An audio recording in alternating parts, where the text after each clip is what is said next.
Barchaga assalomu alaykum, qadrli do'stlar, aziz vatandoshlar, hurmatli kanalimiz obunachilari va bizni kuzatuvchilar. Sizlar bilan har doimgidek So'hrab, siz Samarqand uylari kanalini kuzatyapsiz. Hurmatli obunachilar, sizlarni barchangizni yangi yil bilan chin qalbimdan tabriklayman. Barchangizga omad va sog'lik salomatlik tilayman.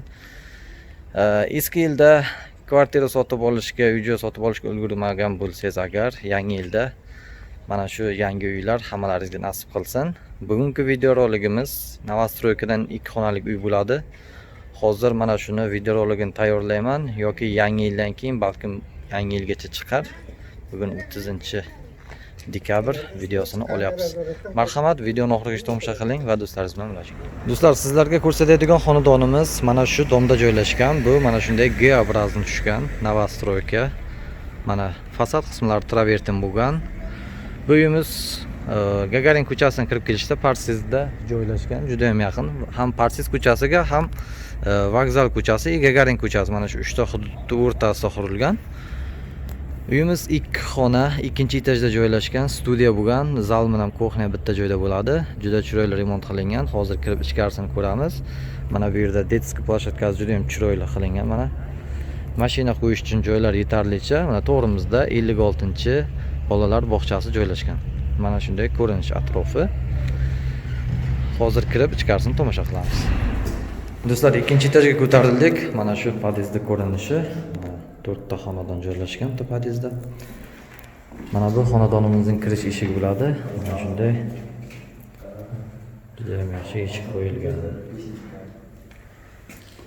Ichkariga kiramiz. Bismillahirrohmanirrohim. Hop, mana holda ko'rinishi, prixojani. Uyimiz juda ham chiroyli remont bo'lgan. Yaqinda remontdan chiqdi. Remontdan so'ng hali hech kim yashagan yo'q. Patolog qismi mana shunday ko'rinishga ega. Natijnoy bo'lgan o'rtalari, yonlari mana shunday gipsokartondan shakl qilib led lampochkalar va lustra qo'yilgan. Devorlarda mo'y shaboy, mana ko'rishingiz mumkin. Elektromontajlari mana Yevro bo'lgan. Bu yerda Wi-Fi ga joy qoldirgan routerga.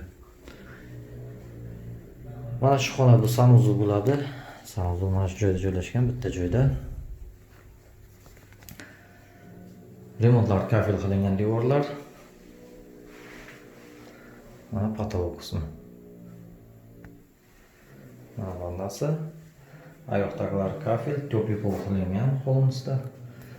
Yashash xonalarimizda radiator qo'yilgan, batareya.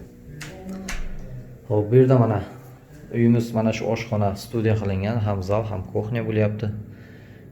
Ikkita xonasi, bittasi detskiy, bittasi взрослый bo'ladi. Mana zalda patolog qismi. Mana shunday juda chiroyli lustra qo'yilgan. Patolog natijnoy bo'lgan. Bu yerda kuxonli garnitur qo'yilgan, gaz plitasi yo'q, gaz plita qo'yish kerak bu yerga. Mana bu joyda stиральный mashinkaga uchun joy qoldirgan, xolodilnik mana shu joyda bo'ladi. Mana shu kuxnyasi. Xo'p, bu yerda isitish moslamasi duxkontrni kotyol turibdi. Mana Orbek firmadan, juda ham yaxshi firma. Uyimizni mana shu narsa isitib beradi. Derazalari mana shunday akfadan bunaqa radiatorlar qo'yilgan. To'g'rimizdagi xona bu. Kattalar uchun yotoqxonaga mo'ljallangan. Mana ko'rinishi. Hozir patolog qismini ko'rsataman. Mana patologi.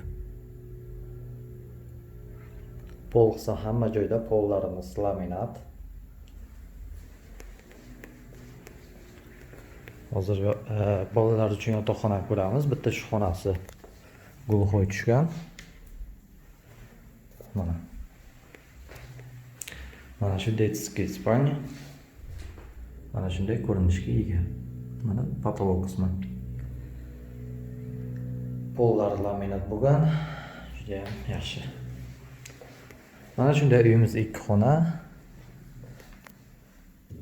50 metr kvadrat umumiy maydoni. Gagarin ko'chasida joylashgan desak ham bo'ladi yoki Parsiz ko'chasida joylashgan desak ham bo'ladi.